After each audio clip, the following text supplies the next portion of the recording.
Hello and welcome to the Flix Forum podcast, where each episode we go back and we look at a Netflix original film in the order of release. This episode is Netflix 214th film of 2020. It's the action comedy Spenser Confidential, directed by Peter Berg. It stars Mark Wahlberg, Winston Duke, Alan Arkin, Illiza Shlesinger, Bokeem Woodbine, Donald Maron, Maron, and host Malone. I'm Jesse, and I'm here with MJ. How are you? I'm good. It's nice to be back. I have been, when this movie first came out, do you remember, Jesse, when the first lockdown, when basically 2020, when the pandemic hit hard and we did our bracket of the best Netflix original movie. This was kind of like, this sort of just come out. So when we did our bracket, it's basically like every movie prior to this movie. And I remember it came out thinking like, I kind of really want to see this, but I'll wait until we do it. And here we are in November 2022, and we're doing it. Yeah, I remember when it came out too. And I was I think I said this at the end of the last week. I was like, I was like, yeah, watching them. I was exactly the same. Yeah, we'll get to it soon. We'll get to it. 2.5 years later, we're there. Yeah, if only it was 2.5 years later from the movies that are coming out now. Wow, yeah, we're slowly losing time, or quickly losing time. But we do start off with our fast flicks, where we do a quick little summary of what the film's all about. Before we do that, we're going to spoil this film. So if you haven't seen Spenser Confidential yet, give us a pause, come back later, and MJ's going to give us his fast flick.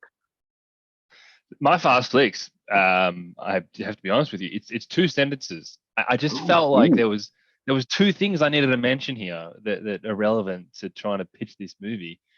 So I've gone with a cop who's just finished a stint in jail, starts to look into the fresh details of a murder that happened the night he got released, which is no easy task when the entire police force wants his head. There's two parts of this story that I couldn't leave them both out. So good. I think I tried to cover the same two things off because there are two things in this film. So I've just said a disgraced cop can't give up the chase and tries to make the force clean.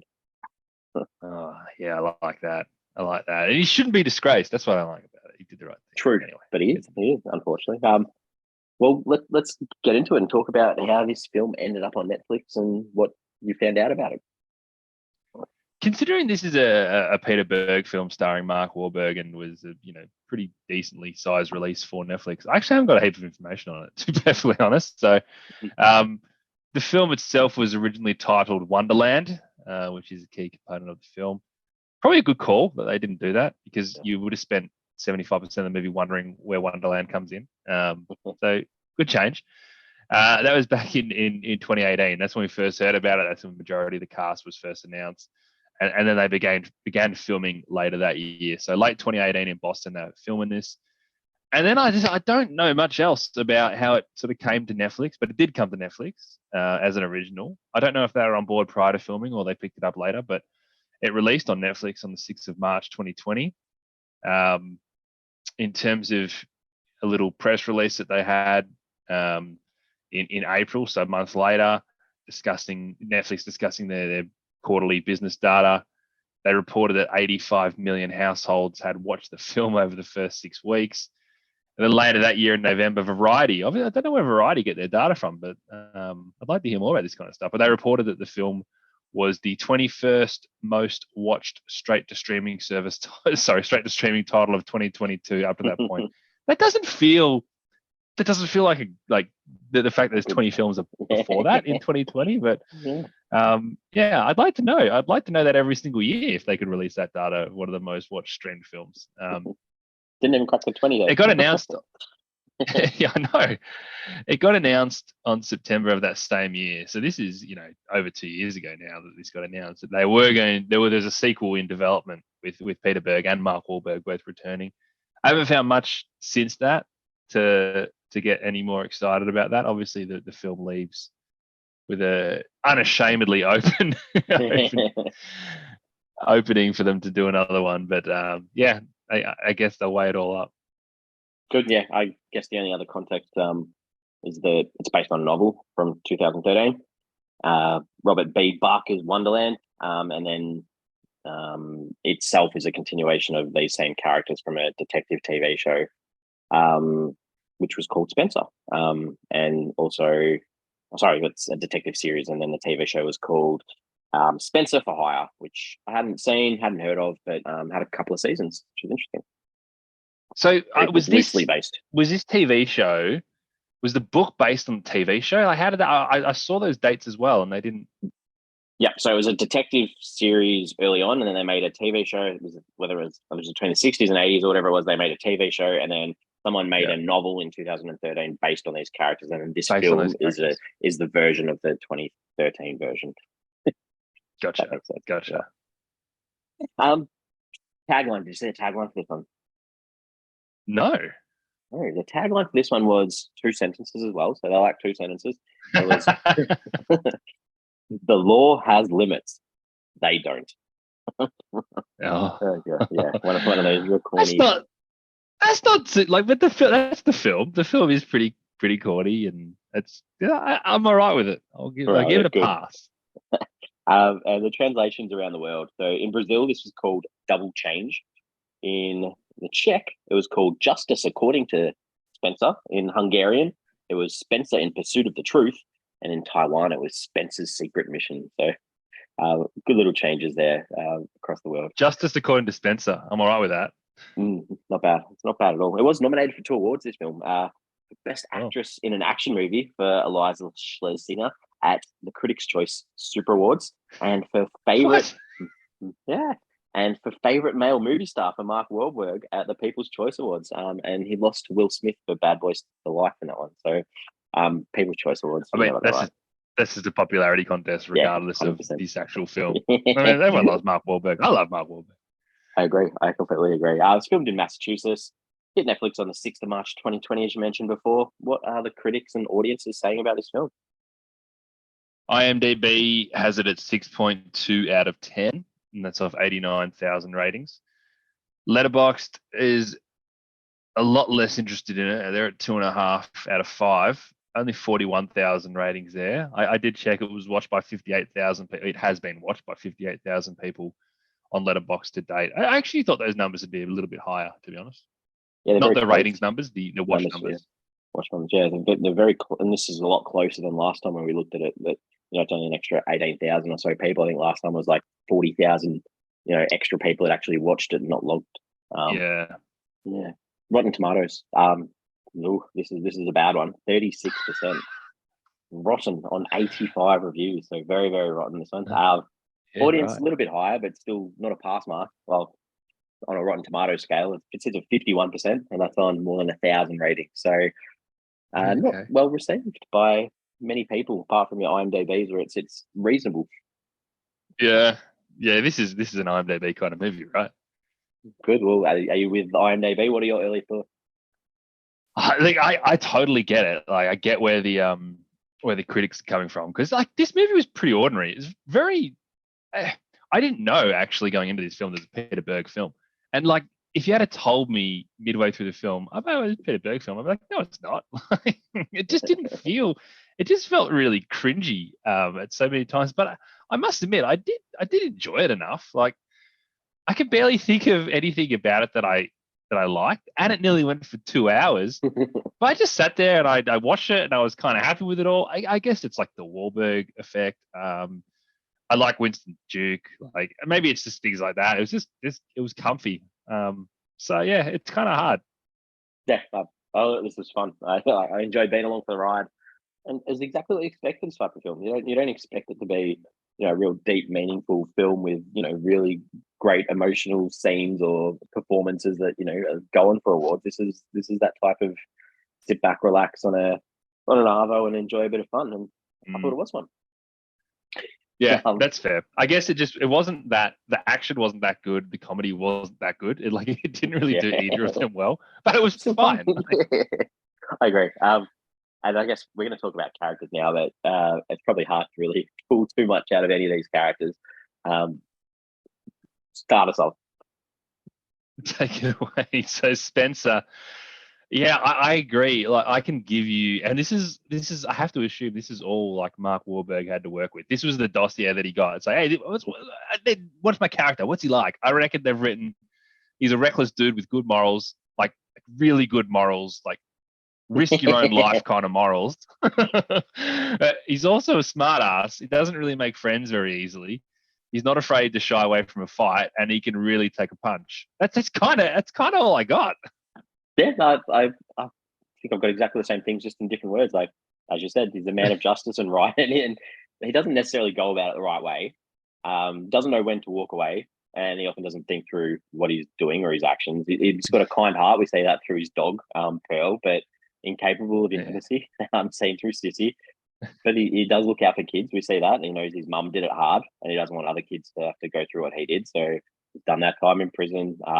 He's told to get out of Boston, but clearly, and obviously, this is a thing we see with some of his characters. He's a Boston man through and through. Even if he's planning on driving trucks and then going to Arizona, he's not leaving Boston. I love how many times they actually, no, I'll get to it in scenes. Let's chat about Big Hawk. I think I officially love Winston Duke. Like, I kind of, I've always liked him, and the more I see him, I'm like, I'm super into this guy. I think he's great. He's in Us, with his character. Yeah, he was in Us, and I think every role I've seen him in is so different, which is credit to him. I feel like there is this whole backstory to Hawk that we missed.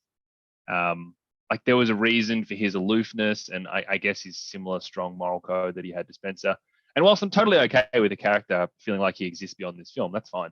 I think I just liked him so much that I wanted to know more. I just want to learn more about this guy. He's a cool dude, and I guess if they do have a sequel, maybe they'll lean more into that. I was just kind of into him the whole time. Yeah, it's just literally like this big guy who's trying to right his wrongs. And obviously this aggression that he feels is trying to get out through his MMA or whatever it is. And that's all you really get from him. And I agree. I think, possibly sequel will cover more about his backstory. Yeah, especially now that Winston Duke's got a bigger name. They can lean on that a little bit more. This is a Mark Wahlberg movie. So, yeah. I've written down Henry just because he kind of appears next. He feels like the next main character, but I got nothing about him. He's a good friend. Seems like a pretty loyal dude. And that's where it ends.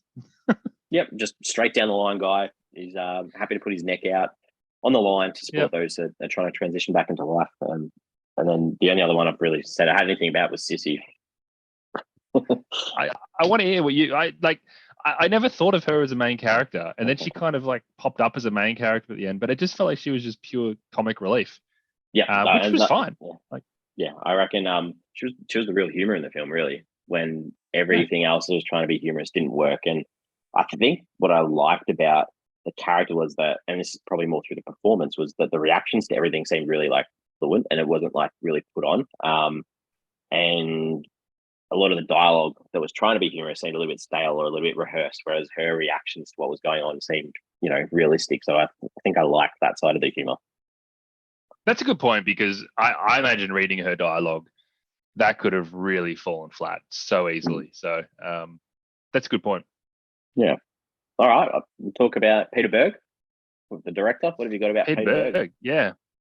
I think you mainly came onto the scene pretty heavily as the executive producer on Friday Night Lights TV show, but then he's obviously had his little love affair with Mark Wahlberg with all the films they've done together. But I mean, Peter Berg is Deepwater Horizon, Lone Survivor, Patriots Day, Battleship, Mile 22, Hancock. Like, he's done a bunch of stuff. Not a lot of like comedy type stuff to it either. So it feels like a slightly different kind of venture for him. I mean, Hancock's got that a little bit of it.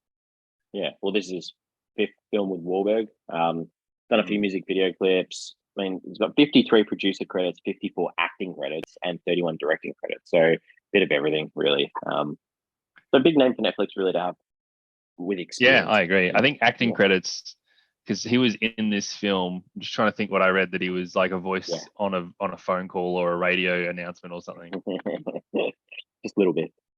Okay. I would so do that kind of stuff if I was a director. I would just like do like a random, like, not like M. Night Shyamalan where you like just pump yourself into a full scene. I would just do like funny little voiceovers or like be the guy on radio. That's the way to do it. Good. All right, let's talk about some scenes. What did you enjoy in this?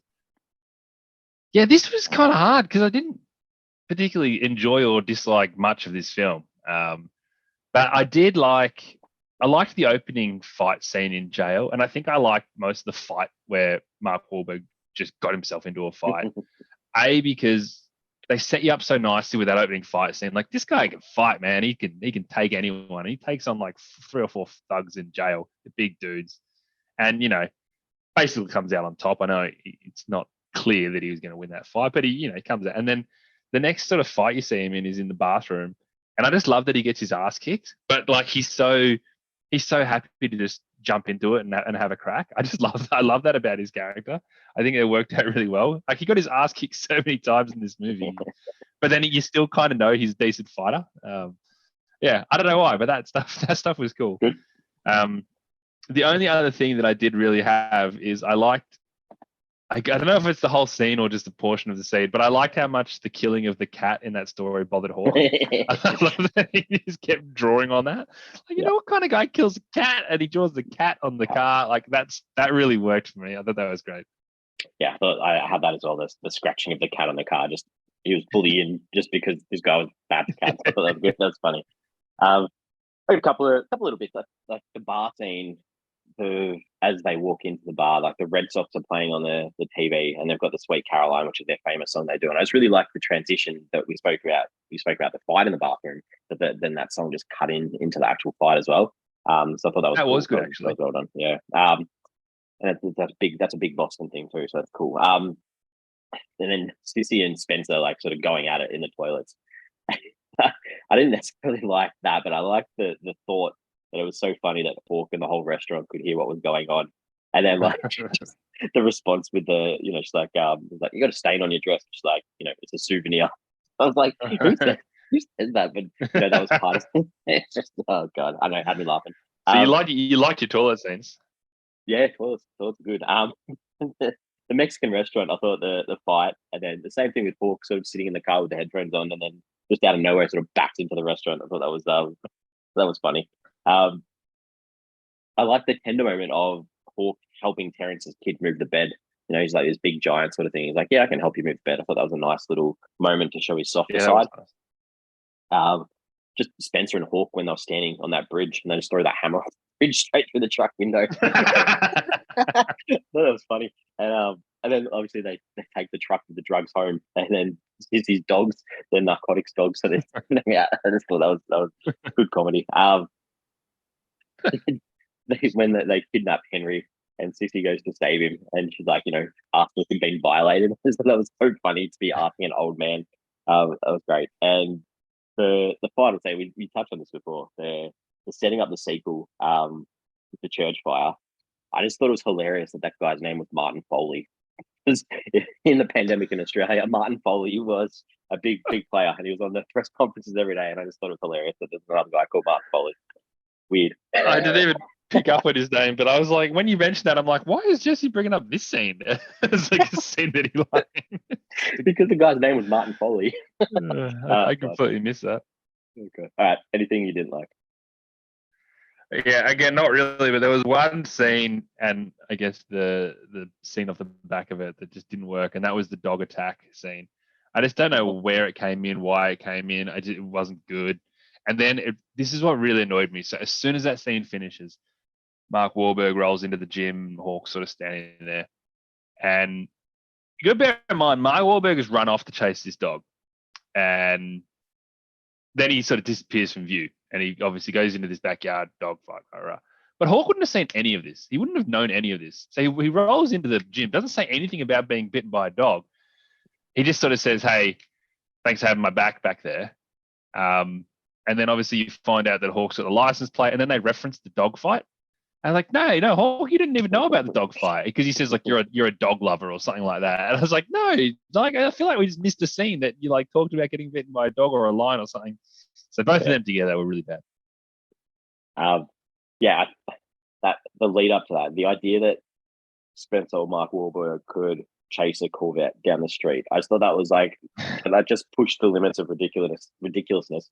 But I found the dog stuff a little bit funny. It was completely out of control.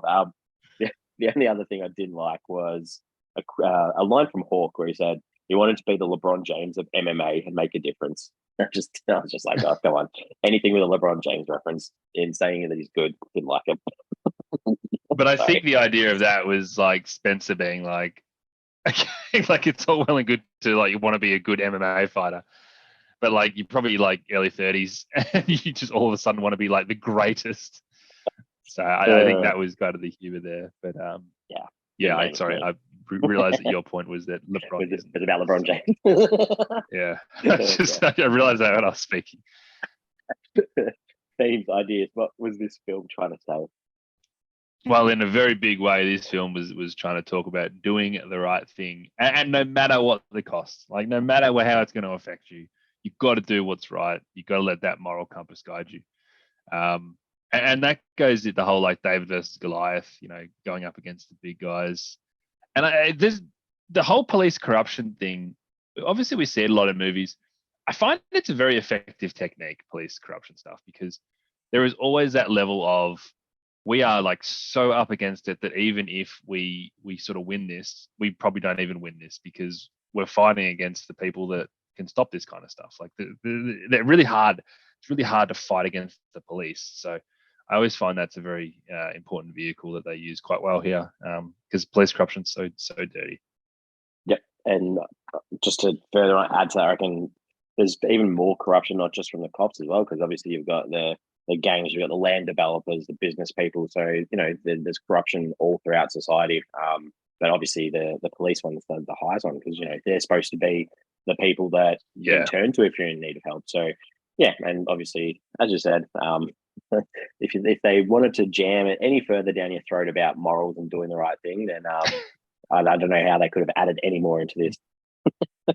The amount of times they're like, "Hey, Hawk, are you in?" He's like, "Yeah, man, I'm in." Or like, Mark Wahlberg, "Why are you doing this?" Because it's the right thing to do. Oh god. Well, what did you take away from this film? Look, I have to say, like, I love Mark Wahlberg, but like, what's he doing? Like, is this his thing now? It's like he did the other guys with Will Ferrell, which was like a massive hit. It was such a great movie, and all of a sudden, it's like Mark Wahlberg. He is the buddy cop action comedy guy. Like that is his thing, and he has to do all the time now. And like recently, like Mark Wahlberg stuff. Like I watched Me Time this year. That I think it was Netflix. Was it Netflix? Me Time with Kevin Hart. And like I love Mark Wahlberg and Kevin Hart, but that movie just sucked. And then like also this year he did Uncharted, which was just like pretty meh. He's done like the Daddy's Home movies. Like I just want to see like Mark Wahlberg doing good stuff again. Like he's just leaning too much into this goofy kind of. I don't know. I want more from you, Mark. You're not done. This is funny because like I've almost got like the exact opposite of what you said. I've just said like, just such a likable presence on the screen, and I couldn't. He is. But I can't think of anything that I haven't liked him in. So maybe I've kept away from those movies that you've just reeled off for a reason because I know I'm not going to like him in them. Because I can't think of anything like. I still like him in this, even if the movie's not that great. I do like him, but I just he's more than that, and I feel like that's all he's doing now. Fair. Yeah, fair. I'm going to keep away from those other ones that you listed off. Me Time was really disappointing. Really bad, yeah. Like I love Kevin Hart and Mark Wahlberg, and I'm like, this movie sucks. Like, it was so annoying. And like Daddy's Home's fine. Like it's Will Ferrell and Mark Wahlberg again, right? Like I don't know. Mark Wahlberg's more than that. Yeah, fair. Did you go into IMDb, look anyone up? I went onto IMDb because I wanted to know if Winston Duke's real name was Winston Duke, because that is such a good name, Winston Duke. I love it, and I can't find anything to suggest that it's not his real name. But he was born like Trinidad and Tobago, so that's kind of all it says about his birth. But what a cracking name that is, Winston Duke. I love it. I like that. That's what you looked up. That's good. Good confirmation. No, I didn't jump on. So, question time. Did you have any questions that you wanted to ask? Yeah, I do. This question, and it's very hard to answer. And maybe I'm poking holes at something that I don't need to poke holes. But this happens a lot in these sort of movies that have corrupt cops. So all the senior police are in on this thing, right? Like every single one of them. But as soon as this movie ends, there's 1,000 policemen there. Like they're just like, "Hey, we're going to bring you down." It's like, well, what? I know that you needed some evidence that these guys are all showing, but like, where were you guys? Because you get the feeling the whole police force is kind of in on this because they all hate Spencer and but then as soon as that table's turned, they're like, "Oh, we need someone to like enforce the law here, so we better just get a bunch of cops. It never sits that well with me. We're like, where are they all coming from? What like, is there a better way that we can end these sorts of films? Very good question. Yeah, because you don't see the support throughout the film. But then you've got to think maybe that all these people then are the kinds of people who are too scared to say anything or speak up because they know that their career will be over. So I don't know. That's just and this is their chance. Lame explanation. Yeah, I only got one. Just wondering. So this type of film, it works in Boston, works in LA and New York. Is there any with the police corruption and stuff like that? I feel like that's just like a generic sort of thing you think about these big cities. I can't imagine. I can't think of any other places around the world that you'd believe the believability of the corrupt cops would stand out so much. It's an interesting question, but I don't see why not. I think if you frame it properly and you show the reason for them to be corrupt.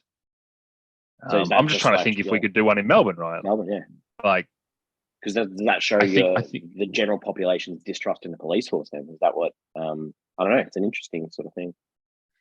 But you've also chosen 3 biggest movie settings places, and that's why they've been done in those places, because that's where a lot of movies are set.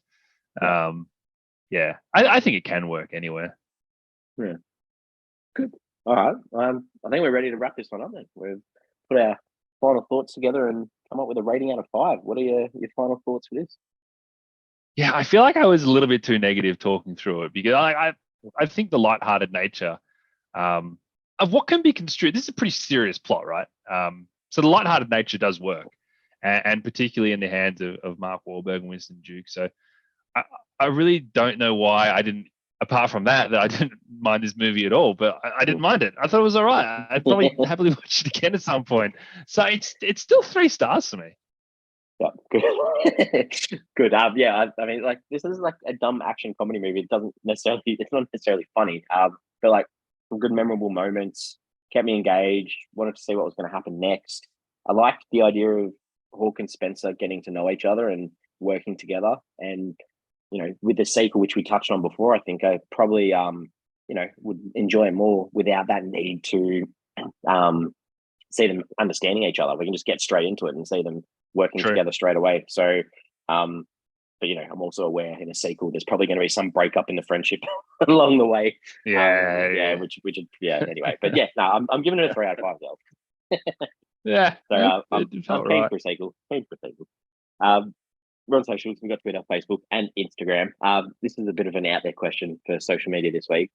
This is in reference to Post Malone. I just want to know, who's a musician that's transitioned well to the screen that you can think of, big time. Obviously, you got your Whitney Houstons and Madonnas.